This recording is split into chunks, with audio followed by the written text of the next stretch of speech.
Hello, ladies and gentlemen, boys and girls. It is me, Duke CT. I was originally going to do this on webcam, but it really didn't work for some reason. The audio went into a very weird place. But I think if I just record this, I'm using Audacity right now with my new Blue Snowball mic. Hopefully this comes out a lot clearer. Anyway, there's something I want to really talk about here, and it's something that has been on my mind for quite a while. And that is the evil boss in the WWE. And I know I've already talked about this. In fact, many other people have talked about this. People who actually have a lot more of a, higher subscription count and everything else talk about it. I mean, even people who are in the wrestling business, even the now exiled Jim Cornette has talked about this thing as before. And I think it was Lance Storm who talked with him, I believe.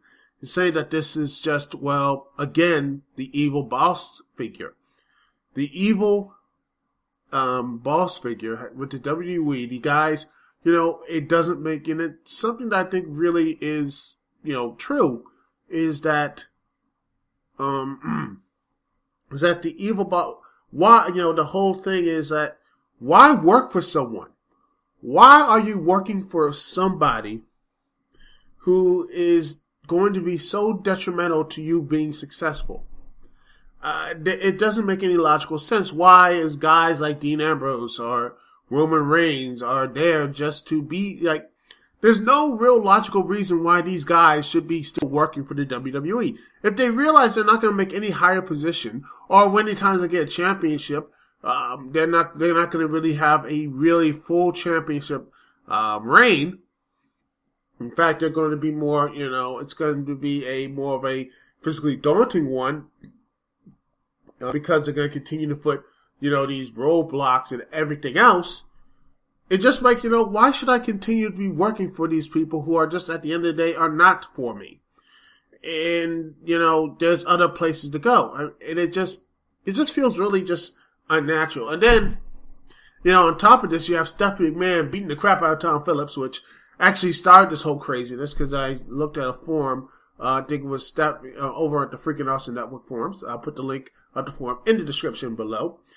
And it's something that a lot of people said this, but I think right here, because this is something right here. I'll put it. It's from Combone. And also the person next to him. I'll put both of those pictures right there on the screen and such. It says, quote, "The problem with Stephanie's character is that it doesn't lead anywhere. She gets to stroke her ego using her TV persona, and the character never has to pay for it. It's just terrible writing, and probably the worst heel work in the history of wrestling. Seriously, look throughout history. Name another heel, male or female, who was portrayed this way. Any wrestling promotion that cared about protecting its characters and making money would have never let a heel get away with that stuff, especially if it made their babyfaces look bad, yet here we are." That's another good point here. And numero 99, another great post, and this makes, right here. "The whole thing is strange / stupid. If Phillips was particularly adored by fans, the staff smacking him around would actually have some kind of impact. But the guy is fine at his job, but for the most part, he's just furniture for the WWE wrestlers to play off of. Stuff beating him up has no real emotional impact with most of the audience. Yet another example of the WWE being the worst place to work. In the past 5 years or so, the company has transformed from the WWE is the premier sports entertainment brand where the best come to wrestle to this job sucks, the work environment is dangerous, and the bosses are abusive and aren't looking out for anyone's safety." Well, and how are we going to argue against that? This is why people don't really, I guarantee you this is the reason why people will just stop watching. Because they're like, the bad guy's always winning.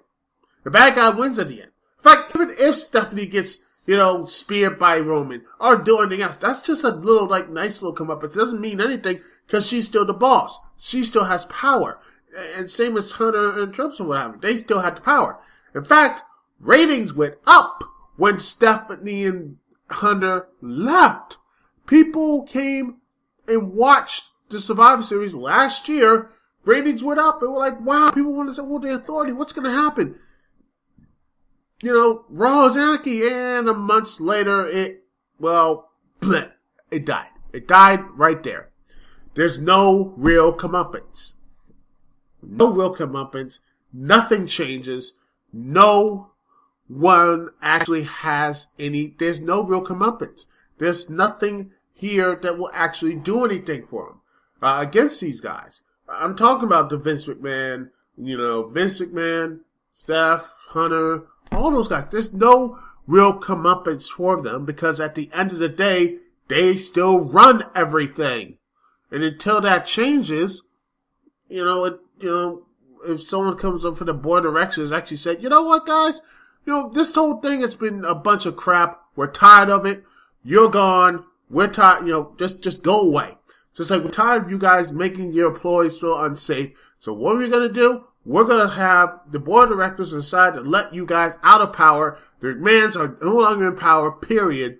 And you guys, you're going to have a neutral GM who plays no favorites. And they'll let the guys who are the main people in the stars, not you, but the talent in the back. That would be a good story. That would be interesting. Instead, it's just this. But, that's what I feel about it. And, tell me what you guys' thoughts about it. Because I feel like this is something most of us, has been saying for so long. And until this changes, I feel like until this changes, this pointless evil boss storyline changes, we will not, I think, people are just going to be like, why should I watch? Why should I care? Why should I get invested with these good guys if the bad guys are ultimately still going to win? Why would I care about Captain America succeeding if the Red Skull is going to win in the end? Why would I care if Superman was going to win, care about Superman, Batman, or, Iron Man, or anything else, all these guys, or, Black Widow, or Wonder Woman, what have you, if their villains were automatically going to win anyway. This is what supposedly they're making movies. Like, we make movies here. But again, if you're making movies, then unless you're making the bad guy wins, that's not really good, clear, that's not really positive, honest and such. There's no real, truly lasting victory for the good guys. And that's what the whole issue is. And until that changes, you're going to have lower ratings. You're going to still have people not caring, and no one's going to really get invested in these characters. But that's just my personal opinion. Anyway, I want to hear you guys' thoughts. This is Duke CT here. Peace, love. I'll see y'all when I see y'all. Later.